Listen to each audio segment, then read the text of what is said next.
عاملين ايه؟ ويلكم باك تو ماي تشانل. مع ان العيد خلاص قرب جدا، حبيت ان انا اوريكم افكار ممكن تلبسوها في لبس العيد. حاجات انا اشتريتها من مكانين. اول مكان حاجات اشتريتها من تيمو ده اللي ما يعرفش هو يمكن يعتبر ارخص موقع موجود على النت حاليا، موقع صيني مشهور جدا، ودي كانت اول مره انا اجربه. جربت اللبس من عندهم وعندهم حاجات حلوه جدا ويونيك، وطبعا الاسعار بتاعته خطيره. والمكان التاني لما رحت عملت شوبينج في H&M في الفيديو اللي فات، اشتريت حاجات حلوه جدا بجد هتنفع للعيد. وبما ان H&M تقريبا بيكون موجود في معظم البلاد، وتعتبر الحاجات اللي هتلاقوها هنا هي الحاجات اللي هتلاقوها في البلد اللي انتم موجودين فيها، فدي هتبقى حاجه حلوه ان انتوا تقدروا ان انتوا تشوفوا القطعه وتقدروا ان انتوا تعملوا لها شوبينج، او حتى ثرو ذا ويب سايت على طول.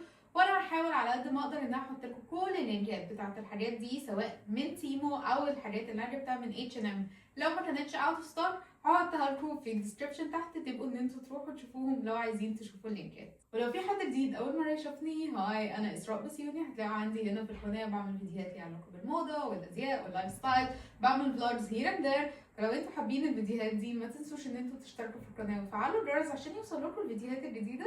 وبس كده، خلينا ان احنا نبتدي بالحاجات اللي انا جبتها. honestly بصوا، هو دي الحاجات بتاعت تيمو هحطها في الباج دي عشان تاخد الحاجات، ودي الحاجات بتاعت H&M. انا مش عارفه ان انا ابتدي من انهم.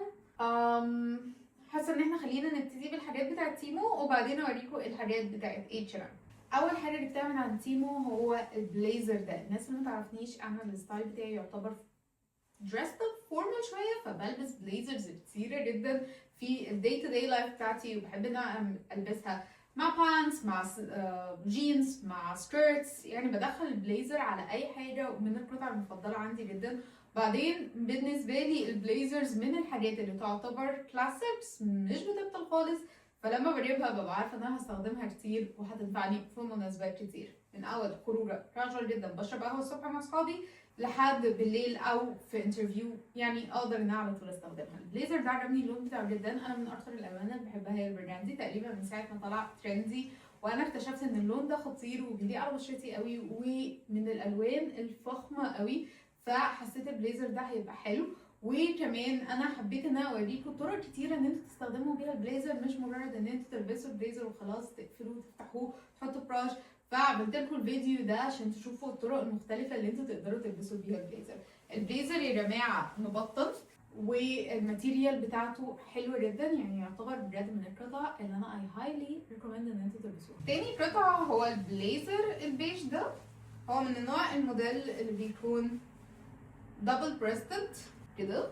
البليزر ده يعتبر من الحاجات الكلاسيك، وبعدين بحبه قوي لان الموديلات دي بتصغر الوسط، لان هي بتبقى ضيقه من عند الوسط، بتدي تجسيمه كده، فبتبقى حلوه جدا مع اللون، مع الزراير بتاعته الذهبي. يعني بصوا اصلا الديتيلز بتاعته خطير. عايزه افك الجيوب بتاعته، بس بجد البليزر ده حلو قوي. تعالوا ان انا البسه واوريكم في اللبس، واوريكم ان احنا ممكن نعمله ستايلنج ازاي. عشان بصوا عايزاكم تطلعوا من الفيديو ده كده تاخدوا القطع وتجيبوها على طول لبس العيد، او حتى ممكن ان انتوا تلاقوا حاجات زيها عندكم في الدولاب فتبقوا واخدين افكار. وعلى فكره انا في الانستجرام بنزل لكم افكار كتيره جدا في اللبس، ودايما بحاول ان انا انزل لكم افكار من حاجات شبه موجوده عندنا في الدولاب كلها، فتقدروا ان انتوا تلبسوها وتعملوا بيها اوتفيتس من الحاجات اللي في الدولاب، ما تشتروش. anyway تعالوا نقيسه. هو ده البليزر بجد يا جماعه، موديله عاجبني جدا، شكله فخم قوي. ده كده البليزر، هو مقفول على فكره. الجيوب دي جيوب بجد، بس انا اللي محتاجه ان انا افتحها، يعني هي جايه مقفوله فلازم ان انا افتحها. بس هو بجد شكله حلو قوي البليزر ده. برضو البليزر ده ينفع من ان انتي تلبسيه عادي كاجوال على بنطلون جينز عادي زي ما انا عامله، وممكن على جينز لبني هيبقى حلو قوي برضو. ممكن ان انتي تاخديه بقى to the next level، ان انتي تلبسيه في الشغل على بنطلون كلاسيك، وممكن ان انتي برضو تحضري فيه مثلا ايفنت بالليل محتاج لبس يبقى فورمال شويه، هيبقى شكلك حلو جدا وفخم قوي. يعني من القطع اللي مش هتبطل خالص في الدولاب، هيبقى شكله حلو برضو لو انتي هتلبسيه في العيد. بعد كده بقى جبت الست دي، هي البنطلون وعليها الهودي بتاعها. انا حسيت ان دي تبقى عمليه قوي للافري داي لايف، فلما لقيتها وعجبني اللون بتاعها. الناس الاولديز عارفين قد ايه انا بحب اللون الاحمر، اتس one of my favorite colors. فالبسها كده، ومثلا لو رايحه الجامعه اروح بيها، او اي مشوار الصبح تبقى حلوه. وعلى فكره دي من الاقمشه اللي بتدفي، فهتنفع برده في فتره الربيع، ما مش خفيفه قوي، تبقى حلوه. وممكن ان انتوا تستخدموا البنطلون ده لوحده كالعاده زي اي ست، تقدروا ان انتوا تستخدموا الهودي لوحده. تعالوا انا البسها واوريها لكم. دي الست وانا لابساها بجد يا جماعه هي حلوه جدا، اللون بتاعها مديها كده فايب حلوه قوي، تحسوا ان انتوا دريسد اب وانتوا مش حاطين اي مجهود بسبب اللون. يعني عارفين الترند اللي كان طالع ان الاوتفيت has to be interesting through colors through material، اللون من الحاجات اللي بتخلي الطقم مختلف. يعني دي تخيلوها لو كانت ست سوات بانس عادي لونها جراي، كانت هتبقى حلوه بس كانت هتبقى كاجوال قوي، لكن كده حاسين ان انتوا حاطين effort في الطقم بتاعكم. فدي حلوه قوي لو انت عايزه حاجه عمليه، بجد خطيره. I highly recommend it. وعايزه اوريكم برضو وهي مقفوله، الهود بتاعها برضو كبير لو انتوا بتحبوا ان انتوا تستخدموه. وهي كروبت كده، المفروض موديلها كروبت. وعلى فكره هي طويله، يعني واحده اطول مني هيبقى حلو، عشان لابساها على فلات قوي، فهي برضو على واحده طويله تبقى مظبوطه. بس بجد عجبتني قوي دي، وبالنسبه لي عشان انا حاليا في بلد الدنيا الجو فيها ساقع حتى في الربيع، يعني مش يعتبر حر قوي، فدي تبقى حلوه قوي انها تتلبس في الربيع كده لوحدها. ولو اتحريت ابقى لابسه تحتيها تي شيرت، فلو اتحريت اقلع جاكيت، ولو سقعت الجاكيت يبقى معايا، هتبقى عمليه جدا في الفتره اللي جايه. الايتم اللي بعد كده من الحاجات اللي انا حباها قوي وكنت متحمسه لها قوي، وهو الفستان البني ده. هو موديله البوهيميان، والسنه اللي فاتت البوهيميان كان طالع موضه وكان عاجبني جدا، واكيد هو مكمل معانا السنه دي. يتلبس كده تبقى حلو، ممكن نلبسه على بوت والجو حلو، يعني في العيد احنا لسه الجو مش صيف قوي، ممكن تلبسه فستان زي كده على بوت خطير. وهو شيفون في رافلز كده. تعالوا البسوا واوريكم اللبس لان انتوا هتفهموا الموديل لما تشوفوه عليا. بعد كده عندنا الفستان ده، زي ما قلت لكم الموديل بتاعه كيوت قوي، ده مثلا يتحط له حزام كمان هيبقى حلو. وعلى فكره هو مناسب جدا الفتره اللي جايه. I love كل الديتيلز اللي فيه، هو استك من عند الوسط. To me that's just من اكتر الحاجات اللي انا حباها. هو الفستان ده خطير برضو في الصيف، ممكن يتلبس على ساندل، ممكن يتلبس على سنيكر، ممكن لو انا عندي ايفنت لان هو فيه رافلز كده ممكن نلبسه على هيلز وكلتش، وهيدخل ان هو يقدر انه يتلبس في ايفنتات. فايتس هايلي فيرساتايل، تقدروا ان انتوا تستخدموه في حاجات كتيره قوي. القطعه اللي بعد كده من هانتيمو برضو لونها بني تقريبا، بيجيلي فرينزي كده هتلاقوني ان انا بجيب الحاجه يعني مشتريات واحده اللي هو نفس الالوان كده، مش عارفه بيبقى حابه لون معين بشتري منه كل الالوان. ف anyway البنطلون الشارلستون البني ده honestly اول ما شفته قلت ان ده هيبقى صغير عليا، بس it is pretty good. البنطلون ده عجبني جدا الموديل بتاعه. انا ما عنديش بنطلون لوني، I don't think I wear a lot of brown pants or brown jeans، ف I felt like I needed one واقدر ان انا استخدمه في الستايلينج بطرق مختلفه. تعالوا اوريهولكوا ونشوف نقدر نعمل ستايلينج ازاي. بنطلون خطير بجد، بنطلون حلو قوي، الموديل بتاعه بيخلي الفيجر حلو جدا. هو موديله ستريتشي جدا، يعني الماتيريال ستريتشي قوي، ف stick true to size او جيبوا مقاس اصغر من مقاسكم عشان ياخد الشكل بتاع الجسم ويخلي فعلا الجسم حلو. غير بقى ان هو بجد بيدي منظر حلو قوي، اللون مختلف، تقدروا تلبسوه على الوان كتيره قوي.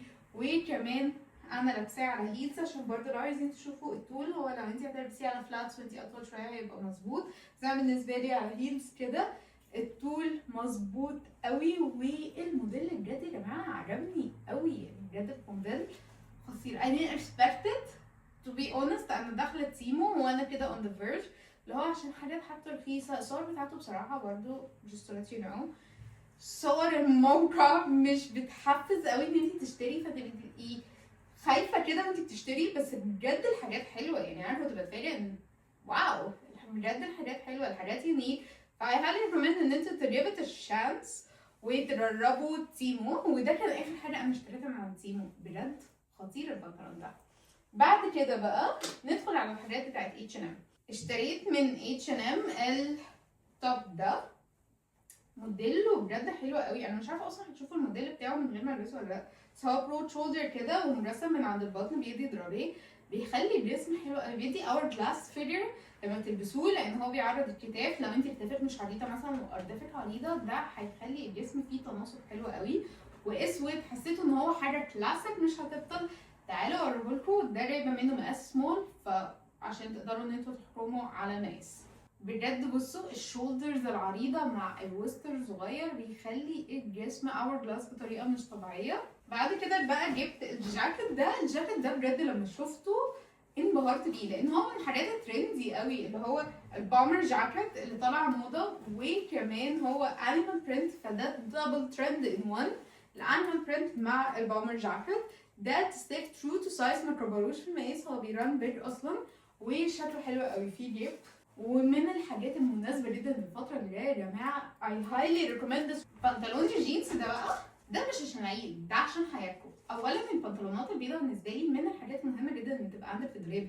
بالنسبه لي فعلا البنطلون الابيض بيخلي اي طقم عندك شيك جدا، بيديله لمسه ان انت حاطه افورت على ان انت لابسه بنطلون جينز عادي. فلما تشتروا جينز ابيض بيبقى الشكل حلو. وكمان في الصيف هو بيعكس اشعه الشمس، مش هتتحرقي، بالنسبه لي حلوه قوي. The only thing is في البنطلون ده ان انا لازم افكركم ان انتوا تجيبوا مقاس اصغر من مقاسكم، لان البنطلون بجد هو واسع قوي. لو انت عايزه بنطلون واسع جيبي المقاس بتاعك، بس لو انت عايزه البنطلون يبقى مظبوط خاصه من عند الوسط بتاعه واسع قوي، جيبي المقاس الاصغر.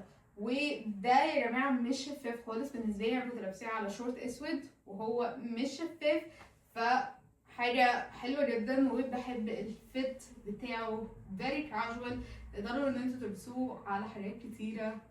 I highly recommend this jeans. بعد كده برضو من القطع اللي عجبتني جدا هي كانت السكيرت دي، فحبيت ان انا اجيبها. بجد يا جماعه الستايل بتاعها خطير، هي asymmetric كده، يعني جنب اطول من جنب، وهي فيها رافلز، يعني هي الحته اللي فوق دي نازله مجسمه وبعدين نازله بكورنيشه كده، مع الانيمال برنت بتاعتها خطيره حلوه قوي. حسيتها ان هي كاجوال فايب، تنفع في الصيف، يعني تلبسوها على تانك توب اسود ومثلا فليب فلوب اسود، هيبقى شكله حلو قوي. يعني تي شيرت اصلا ابيض، اطقم كتيره جدا في دماغي ممكن ان احنا نلبسها في الصيف عليها. قطعه تنفع في المصايف، تنفع for every day. I highly recommended. برضو قطع يونيك هتبقى حلوه جدا ان انت تلبسيها في العيد، هتبقى حاجه جديده مش الحاجات التقليديه اللي انت بتلبسيها كل سنه. من القطع اللي عجبتني. برضو جبت السويتر ده، الناس ما تعرفش انا حاليا مقيمه في المانيا، فساعات بيبقى الجو ساقع محتاج سويتر، فجبت السويتر ده. السويتر ده لونه خطير بالنسبه لي. السويتر ده قد ايه هو انيق، شيك جدا. الارجايل اللي فيه، الارجايل ده تعتبر من الحاجات الكلاسيك اللي ما بتبطلش، الستايل البريطاني الفخم. فبرضه لما تبقي عايزه ان انت تشتري حاجه فخمه، الارجايل سويتر ده بالنسبه لي 10 out of 10. I highly recommend ان انتوا تشوفوه وتجربوه. بعدين بقى الكروسمت بتاع الجولري بتاع H&M ما تفوتهوش، بجد عندهم جولري حلوه قوي. لقيت من عندهم الحلق ده قد ايه يا جماعه هو كيوت. هو عباره عن سي شيلز كده، في الحتت البيضه دي الشيلز وكأن طالع منها بيرل، وباقي السي شيل محطوطه بالذهبي. بجد يا جماعه دي في الصيف جاي وصيفي قوي، وعاده ما بلاقيش حاجات فن كده باللون الذهبي، لان انا I'm just a gold girl، بحب الحاجات ان هي تبقى جولدن قوي عن الحاجات اللي هي الاكسسوارز البلاستيك. انا مش عارفه بتبقى معموله من ايه to be honest، او حتى عن الاكسسوارز السيلفر جولد تبقى خطيره. فده في الصيف كده متخيلاه ان انا البسه، هيخلي الطقم صيفي وفي نفس الوقت I will maintain my style. ده اجان حلو قوي، وعندهم سيل. انا عايزه اقول لكم ان الحاجات دي الاكسسوارز اللي انا هوريها لكم دي كلها من الديبارتمنت بتاع السيل. بعدين برضو جبت الحلق ده يا جماعه، عايزه اقول لكم الموديل بتاعه كلاسيك عجبني جدا. ده حاسه ان هو فور افري داي اكتر، لما انا احب ان انا ابقى لابسه حلق بس من غير ما يبان ان هو حلق فيه شغل كتير. فعجبني قوي ان هو تشانكي كده، بيبقى شكله حلو قوي في اللبس، خطير. اجان برضو من الحاجات اللي عليها سيل. وبعدين بقى لقيت الحلق ده، شايفين قد ايه الحلق ده حلو، فخم قوي. انا بحب الموديلات دي قوي، هو متحدد بالذهبي كده وهو من جوه اسود. الحلق ده خطير برضو، من الحاجات اللي كان عليها سيل، ولما شفته كده اللي هو انبهرت.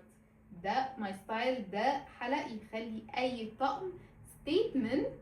يعني طقم سيمبل جدا، لابسه تي شيرت اقدر ان انا احط الحلق ده، خلاص التي شيرت هيبقى dressed up اكتر. بس كده جايز، هي دي كانت الحاجات اللي انا جبتها النهارده من H&M من تيمو للعيد. again كل سنه وانتم طيبين. انا مش عارفه هقدر اصور فيديو تاني قبل العيد ولا لا، فان كيس ان انا ما لحقتش اشوفكم قبل العيد، كل سنه وانتم طيبين وينعاد علينا كلنا بخير ان شاء الله. و thank you so much ان انتوا شفتوا الفيديو ده. واروح بقى الحق افطر عشان خلاص المغرب اتدنت، فمحتاجه ان انا افطر. صوما مقبولا وافطارا شهيا، واشوفكم الفيديو الجاي. باي باي.